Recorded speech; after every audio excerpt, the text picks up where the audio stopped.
Hello and welcome everybody to another awesome, spectacular, fantastic episode of the OnReviewCast. And I'm your host here, Ash, and this is welcome to OnReviewCast. Like I said, this is the show where we go your weekly go-to, give you a weekly go-to, or sometimes regular go-to review show for basically all things media, TV shows, movies. We do them all, break them down, and we comment on them. We go through them and we give our comments as we recap the story of what's going on. And this day of today, we're going to look at House of the Dragon season 2, episode 5 on review. And just like every other episode, guys, we're going to get our episode breakdown courtesy of Time. This week's episode is called Regent. It is the 5th episode of the 2nd season of the House of the Dragons.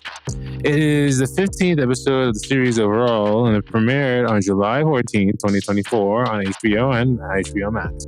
It was written by Ty McKell and directed by Claire Katima. Synopsis. And amid the whispers of bad omens, the Greens consider how to fill a void on Aegon's council. Viserys sets out on a rogue mission to strike a deal, and Daemon enlists Lord William Blackwood to help persuade the Blackens to bend the knee. Bend the knee. That's what they say in the show. Yeah, honestly, guys, let's get into it. But I'll just straight off the bat. First we even jumped into this. Did you guys listen to Anomaly Beats? Did you guys listen to Boo? And also, are you guys excited for, the 4th Stars by Ashley Anomaly, that track? Make sure to go ahead and listen to some of those tracks that are coming out pretty soon. And we have Boo up right now by Ashley Anomaly. Go ahead and check it out. That's that single called Boo. Go ahead and listen to that, guys. It's an amazing, awesome track. We have Stars coming out on August 4th, 2024. It's another track made by Ashley Anomaly. And be on the lookout for some more, good ass music from Ashley Anomaly. And it's also, Anomaly Beats. You can go ahead and check that on YouTube and all everybody you streaming. But yeah, back to the show.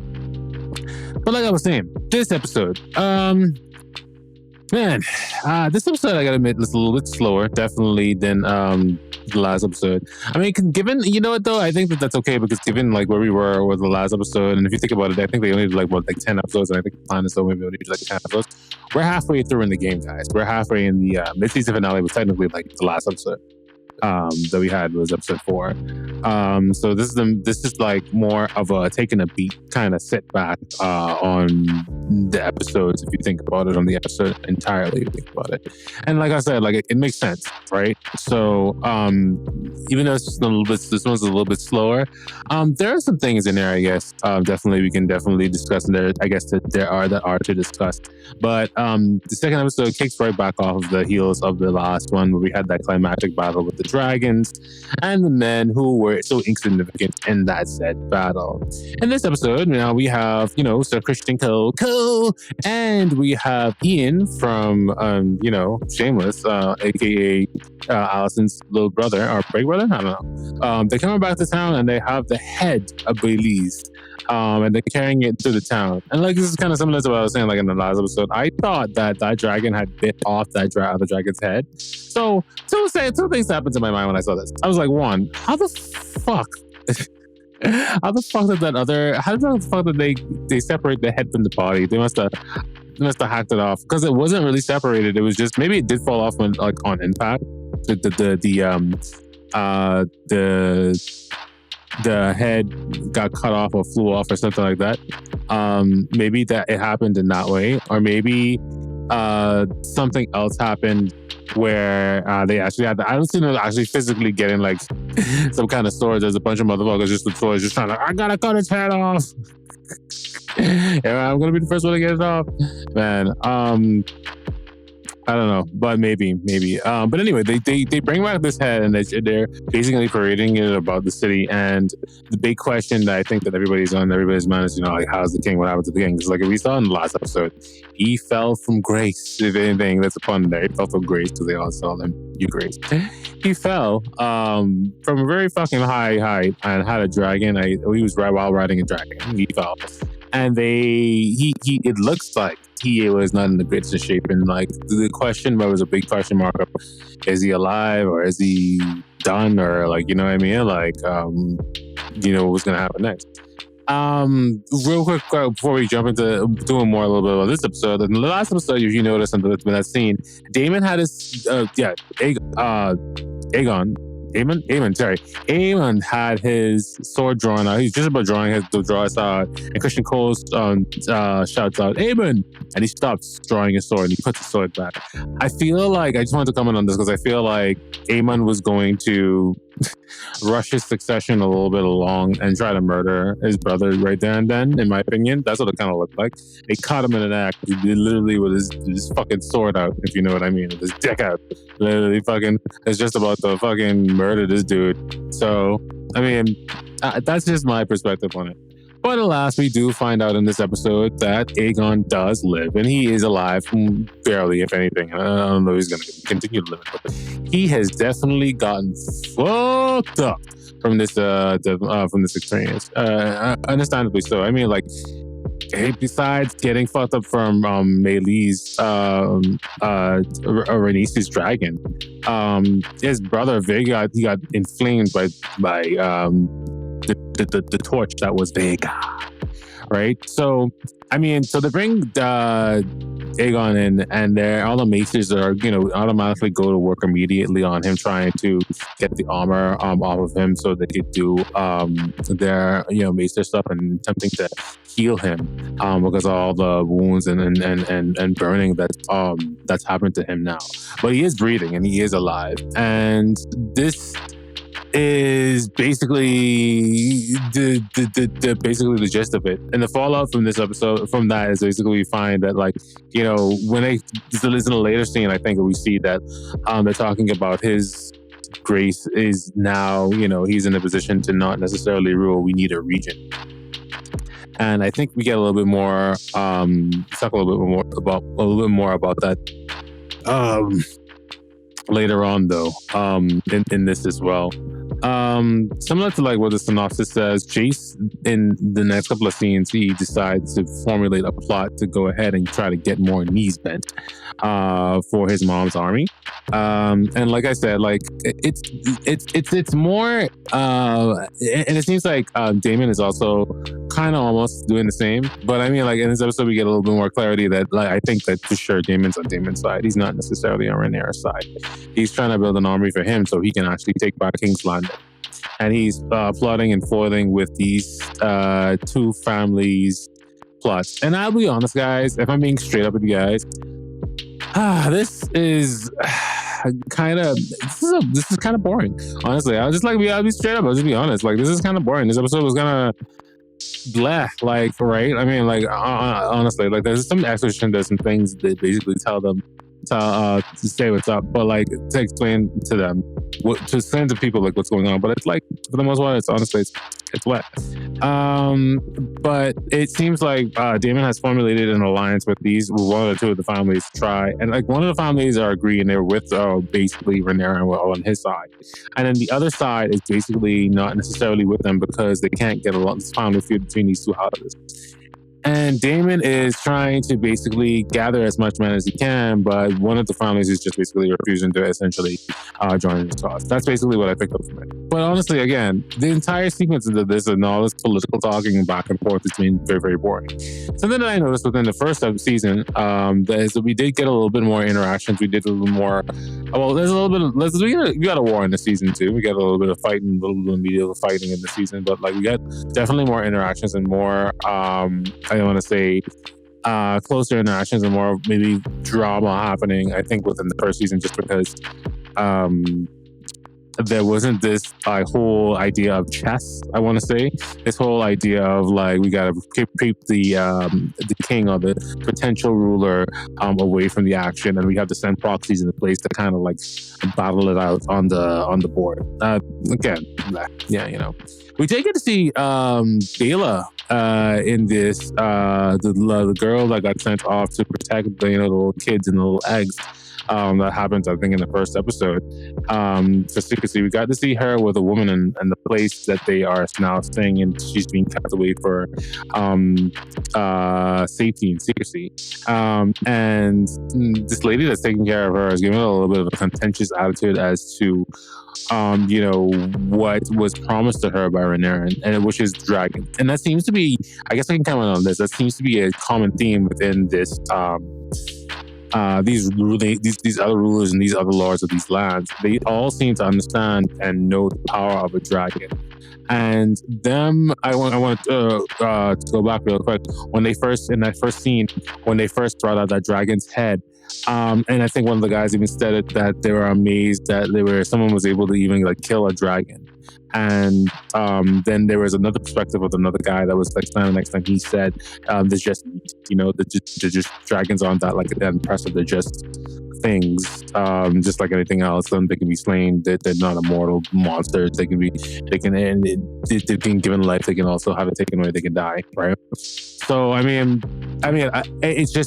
it gives a proper contrast as to what we see, the perspective of what people are thinking of on how they view the dragons and the people in this actual reality. I think that actually speaks on it. We did get to see some other things within this episode. I guess we definitely could talk about speaking of catching up with different things and dragons overall. Like I mentioned earlier, Daemon is on a mission and he's still trying to gather up an army, and we get a little bit more updates with Daemon and more adventures with Daemon and Harrenhal. The Daemon Harrenhal adventures, basically. The Daemon Harrenhal adventures. Welcome back to the Daemon Harrenhal. Yeah, basically. And he's still tripping balls. He's still tripping shit. I think that this lady that he's entangled with, I think I might have mentioned this before on the podcast, but like he's gonna fuck her. We all know he's gonna fuck her. Like he's probably gonna fuck her. But I think that like her presence around him, somehow he's being influenced in some kind of like dramatic, druggy kind of way, where she is a witch and she is like, I don't know, got some kind of potion or spell essentially on her. That's what I kind of feel like, right? But yeah, so this episode, like I said, still slower. He's still doing his best to accumulate the power and the army that he had set out to do, but it seems like they're running out of money now, which actually makes sense in terms of like what was going on with this. Like Laris would not keep his coin there or keep his money there to support a broken or dying castle that he's not necessarily involved in or has any allegiances to, honestly. So back at the small council, we try to see what is the status, like I say, of the king. And the we get an update with the report is basically he will be down for a while. Down! Just like in the Dragon Ball Z game, fighters down! Anyway, so we get to see them having basically a conversation about, what the fuck is going to happen next, what's the next steps we basically take. And honestly, this kind of basically went in my head like how I thought it was essentially going to go. In my head right off the bat, I was kind of like, and this is why this episode was kind of like boring, guys, honestly. I went off right off the bat, I was thinking like, okay, well, Alicent reigned before, and she has the experience, and they even say this shit, like basically verbatim. His experience and knowledge of basically ruling a kingdom while his king is basically down or recovering from all of this, from his or her illnesses or whatever. Because we've seen her do it basically with Viserys. All right, cool. But the thing is, Aemon now is of age, and he is next in line to essentially become king.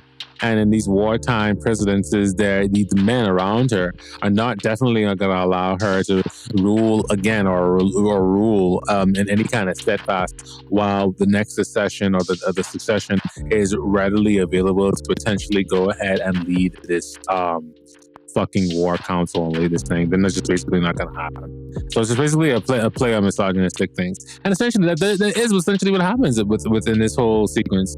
And Aemon is leading this meeting now, and he basically takes full control and charge of the war taxes and basically what's going on. And then they have this shot where Allison is like being focused on, and they are easily zooming in on her as to show some kind of significance.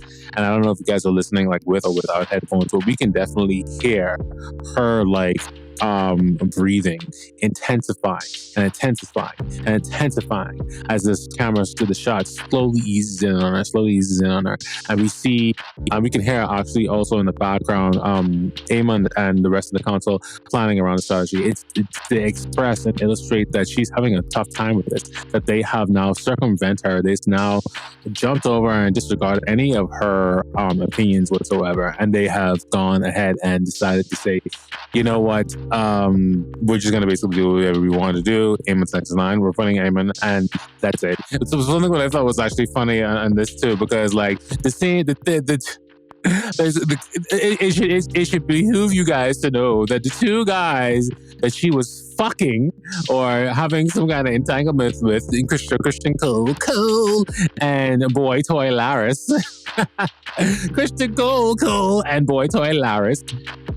They both voted against her to basically rule, and she definitely, you could see it in her face and that deep breathing. It illustrated that she took that some kind of way. She did not like that shit whatsoever. She was not down for that. And the first thing I thought, I was like, well, y'all ain't getting no woman. That was the first thing I thought. I was like, well, y'all ain't getting that. And after Laris, because she turns to Laris and she's like, so Laris, what's your opinion? And like, and Laris is like, I think Eamon is next in line. Eamon should rule. And then she looked at him like, after I let you see my feet. After I let you see my feet, it's a good thing I didn't let you suck them hard. Yo, that's exactly. But that's what I was like. I don't know. Guy, OnReview, like when things, like when things are like so bored in like either a TV show or a something that you're watching, or you're like you have to be a part of, like you if you were in school, like you just like just started making jokes about it. I think like that was definitely like one of our like things. I remember like it was a little bit of a segue, like in high school.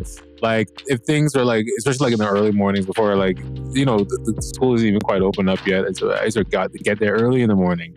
School isn't opened up yet. Me and my friends are there, and it's just like so bored and there's nothing to do. So we just like crack jokes all day long. And that's basically what this was. It was like because it's so boring. If it's so fucking boring, that's when your mind kind of wanders off and it's like, you know what? Let's just like, you gotta entertain yourself, right? That's basically what it comes down to. You gotta entertain yourself somehow. And that's when the best material comes out.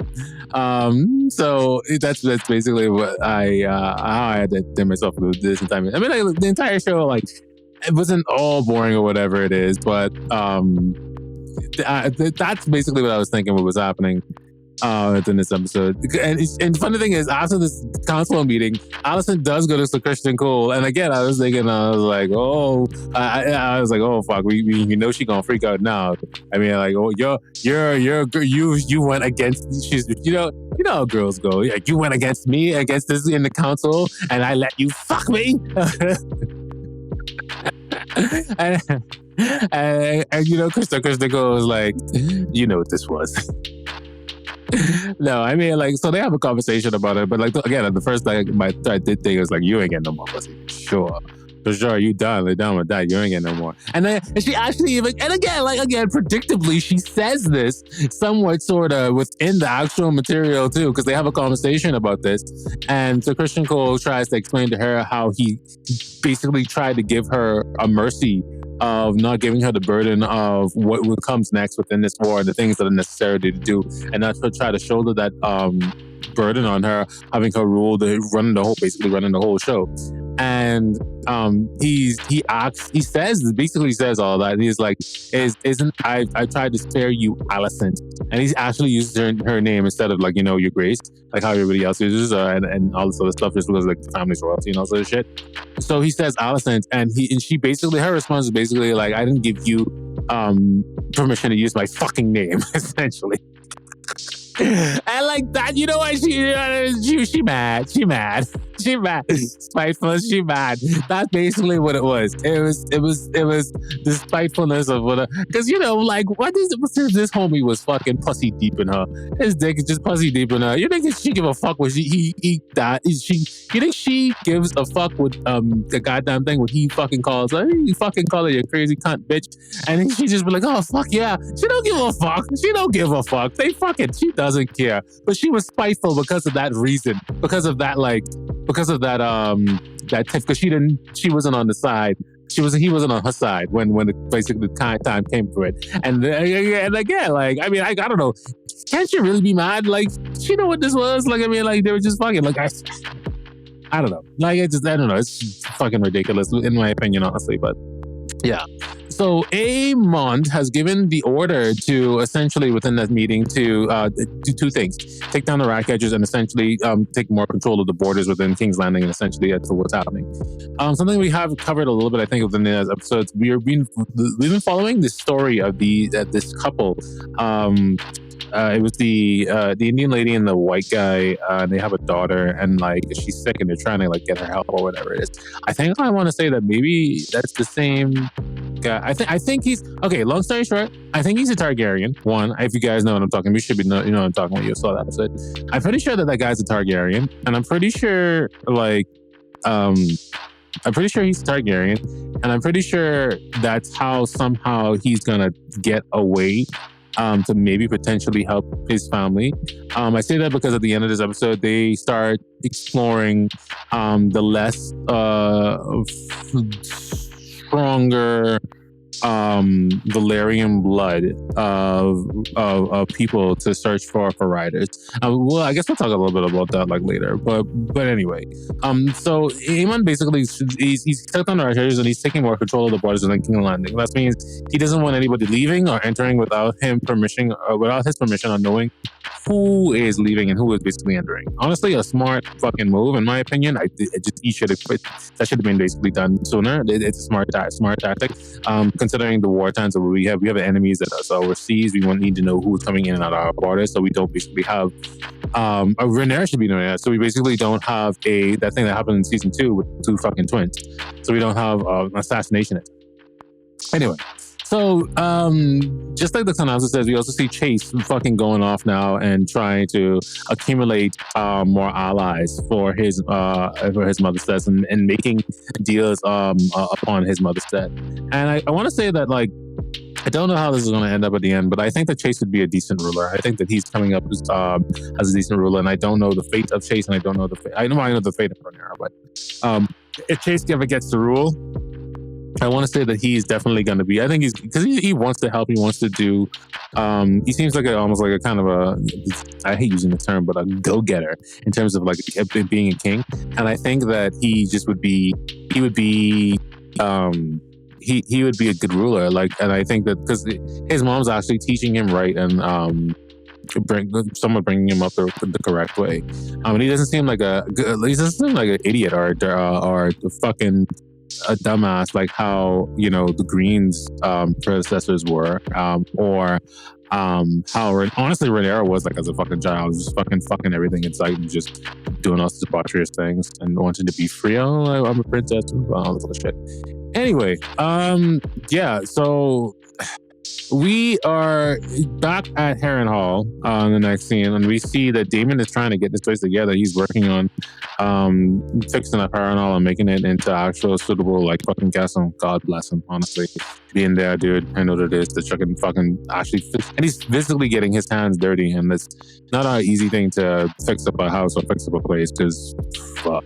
Like again, like I've been there. Like to renovation work, not easy. Construction work, not easy. Anyway, but he's still talking to this girl. He's most likely gonna fuck. It doesn't happen yet, but it's gonna happen. And he's talking to her, and she's they're having this conversation about how essentially when royalty or whatever people when they fight and they start wars, it's always the common folk that essentially are taken advantage of or end up getting hurt in some kind of way. And understandably, she's definitely 110% correct. But she also brings up the dream or the weird sequence that he had with his mother when he was banging his mother. Ugh. And he's banging his own mom, which is all kinds of fucked up. See, Damon still basically, this is basically just to show that Damon is having, Damon is having a Damon experience, essentially, really, for season 1, debaucherous nature of he's having a Damon experience of within these halls, a psychedelic experience, psychedelic drug, potentially drug-induced experience. Side note: that black-haired chick is fine as fuck. I'd do it anyway. What else? Within this episode, we also got to see Lord Corliss, and he's grieving over Rhaenys. Like all these predictable things. For him grieving over Rhaenys and then picking up, basically telling us whether Aegon is gonna be okay or not. And Rhaenyra sending off some people to basically check on Damon. But she doesn't let too many people know this because she doesn't want to appear weak. Like, again, all of these things are basically common. And then, like, in the rest of this episode, it wasn't even like that much else to really like of significance to really talk about. Damon's just basically still having trouble with these people, of getting these two families, like I said, to get to work together. And he's seeing visions of his dead wife. His wife, who I gotta talk about this real quick, who honestly made him better. I think we did talk about this a little bit towards the end of season 1 on House of the Dragon. Damon was so much better. When this just actually just proves, guys, ladies out there, guys and ladies who are listening out there, if you have a good partner, it does. And I like, honestly, this is, again, like, this is, I don't think people like really get this until like maybe like they're older, or they learn this really the hard way, or they don't learn this until they actually have a partner. I think if you have, or you find the right person, you find the right partner to actually complete you, and you have that like connection with that person, I think that you internally become a better person, and they want to inspire you to become the greatest person that you can honestly be, not for you, only for yourself, but for this world as well, and you'll be happier. And definitely, I think we definitely saw that when it comes to the case, when it comes to Damon, and I think that was portrayed beautifully, because all I really needed to do was basically show the past actress who played his wife and how he was hallucinating and having stress with his family and all this other stuff, and he looks at her, and it was, for me, it was kind of like a time warp. It was like, whoa, remember when he wasn't like so ambitious and he wasn't so like so much of a dick? You know what I mean? Remember when he was like actually, we get to see the decent, these, remember, let's not forget that like the devil can cry. Damon can cry. The devil does have we can't have sympathy. We can't have sympathy for the devil. He's not the complete devil. You know what I mean? He's not all that bad. He has bad tendencies sometimes, and etc. But yeah. And then there was also this part where like he was talking to the leader of the He was talking to the leader of the no, not the leader. He was talking to the person who we met first at Harrenhal, who was basically running Harrenhal. I think Sir Simon or whatever it is. And he was talking to him, and he's basically telling him that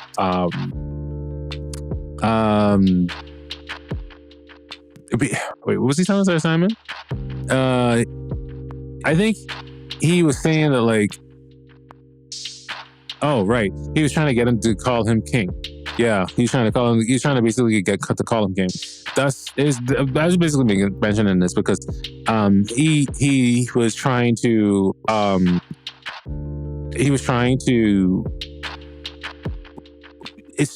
show is trying to illustrate to us, we still basically don't know where he lies in terms of like loyalties. We don't know where Damon loyalties are truly lies, because he asks him, he's like, oh well, what would you call the person that's married to the queen? Oh, I would call him the king. And he's like, okay, well then there you go, call me the king. And he's like, no, I would call him the king consort. And he's like, do we really need to add that last bit of it onto it? And he was like, well, respectfully, yes, sir. So there's a little bit of contention of like, we still think that like Damon is still on for Damon, and Damon's on Damon's side. He's still on his conquest to be the true King's Landing, true love of all the 7 realms. Yeah. And like I said, like that, honestly, like there's nothing else really happened in this episode. Aegon's still healing. Aemon's is still taking on the powers of the throne, and we started to talk towards the end of this episode about how the strategy now should be to look for other dragon riders anymore. They have dragons. There are some extra dragons, but they also need dragon riders to help fight in this war, because that's the biggest, strongest kind of arsenal they have. And she's right. And sorry about that. I just got disconnected there for a little bit. They're looking for dragon riders now, and with the fact that they have so many dragons, but they also need dragon riders, but they need people with the Valyrian blood to actually make a connection with the dragon riders for whatever reason. We don't know the mystery behind that. George R. R. Martin actually recently said that he was going to explain the mystery behind that, but that's the new strategy now. I think that they're just going to basically try to trace the line of people that basically potentially have Valyrian blood, and that will potentially be able to ride dragons and control them appropriately. And I think this could have to go two ways, honestly. Really, really bad, because if their Valyrian blood isn't strong enough, they probably won't be able to connect with the dragon in a certain kind of way. Or good, because we saw, in Game of Thrones, Jon Snow was able to ride a dragon, wasn't straight up Valyrian, but he had enough Valyrian blood to control the dragon. So, yeah. That's basically the episode. Honestly, guys, not too much happens in this episode, but it was an episode. Some things happened. But, yeah, and in this episode, we're not even going to go to Ash's favorite scenes. We're going to do Ash's favorite scene, not scenes. We're going to do Ash's favorite scene. And this episode had one of Ash's favorite scene, was basically the showing of Baelise's head through the city of King's Landing. And I think that I like this scene basically because it showed that the dragons are not unconquerable, and it also kind of showed that I think it kind of I think they were kind of almost discussing this inside of the show as well, that the White Worm was basically saying that this slain dragon is going to be seen as something of a bad omen amongst the people within King's Landing, because the dragons have kept them safe, and your dragons have been the strongest force, so far, that's by far. And this has been a bad omen where the queen of the dragons, Rhaenyra, is going to definitely answer in kind, essentially, for this. But it did dehumanize them. It did humanize them and de-demonize, I think, the Valyrian people and the Valyrian dragons is a little bit as well, as in these beasts are unstoppable, as in they can be stopped and they can be conquered if tried hard enough. So I think it moved the people. It didn't just move the story along, from progressive story, but the perspective of the people that moved. That's why I kind of like that. Now we're just gonna jump right into the OnReview score. Listen, guys, this one is definitely rough. OnReview gives this episode of OnReview of House of the Dragon season 2, episode 5.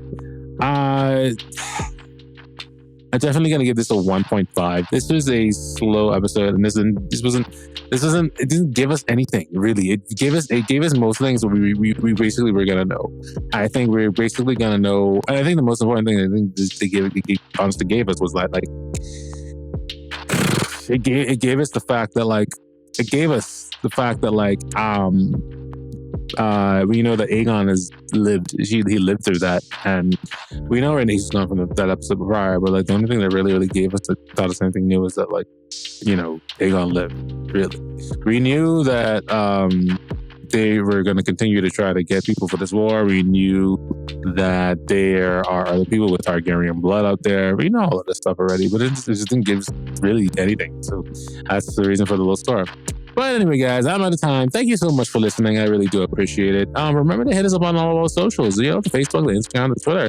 And remember to do all that stuff. And don't forget to listen to that single called Boo by Ashley Anomaly. It's pretty good tune. I think it's pretty cool. If you like music, if you like hip-hop kind of stuff. Also, keep on the lookout for more music by Ashley Anomaly. Star is being released on August 4th, along with some other tracks. If you like rap and hip-hop and rock and all that stuff, if you like rock/hip-hop kind of stuff, like Linkin Park and all those other things, things, I would give that a listen. I would pay attention to Ashley Anomaly. Ashley Anomaly is another common talk. Yeah.